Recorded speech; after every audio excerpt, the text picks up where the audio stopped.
Bring in now Evan Bernstein. He's the New York Regional Director of the Anti-Defamation League. Evan, thank you for being with us. Mayor de Blasio said that, I want to read it here, we cannot overstate the fear that people are feeling right now. Your reaction to what happened overnight, and I don't know if someone's targeting a community, is it better to be in groups or not, to be in public or not? I mean, what is that fear? How is it manifested in the community?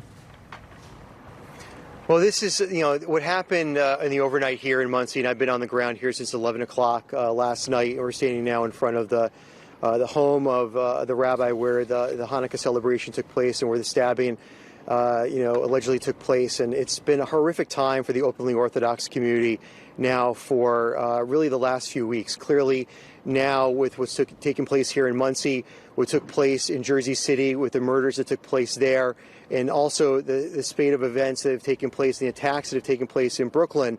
Right now, if you're openly Orthodox, you are incredibly scared right now. You're fearful. You're not going about your daily life in the same way you did in months prior. And we're, as an ADL organization that is there to stop the defamation of the Jewish people, we are incredibly concerned by the rise of hate that we're seeing towards the Jewish population, especially here in the New York, New Jersey region.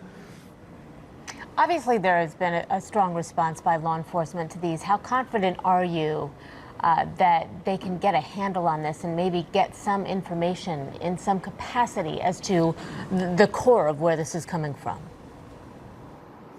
I know, law enforcement worked in fantastic collaboration, local police and police in New York City as well to apprehend the perpetrator.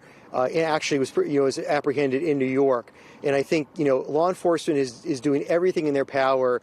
We have, done so much work together, unfortunately, with the FBI here in New York, Homeland Security, NYPD, local police here in Rockland County, and everyone here is doing everything in their power to try to protect these populations. I think the challenges are that there are, anti-Semitic tendencies now that are rising up in ways that we have not seen in very, very long periods of time, that this is beyond policing. This is not just policing. This is, these are communal problems. These are societal problems that we need to get in front of, and we need to figure out why these things are happening and why this rise against the Orthodox populations and why the rise against the overall Jewish population is taking place right now, locally and in this country.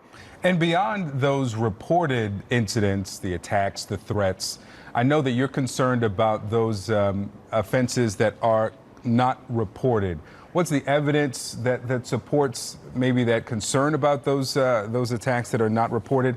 And what's the significance? Explain that.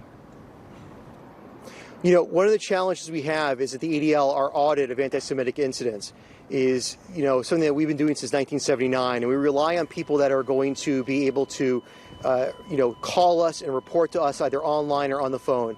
A lot of these Orthodox populations, ultra-Orthodox populations, are populations that are just not using that kind of technology, and also are typically a little bit more insulated, from other kinds of norms. And so what we're trying to do is work with community leadership in these openly Orthodox communities, Hasidic communities, to get this to become part of their normal routine. I've had so many conversations with people that have been assaulted or have had other issues taking place with them. They just haven't reported it. There's a fear of reporting, there's a fear of retaliation, or they just don't have the understanding of how to report. So what happens is, in a place like here in Rockland County, you maybe will only show a few or a handful of incidents that have taken place in our audit, when in reality, we believe, based on our conversations with Orthodox leadership, there's far more of that happening, and we need to do a better job of getting to these populations so they can report, so that we can work with law enforcement and elected officials to really give the best picture and clearest picture about what's actually happening in these communities.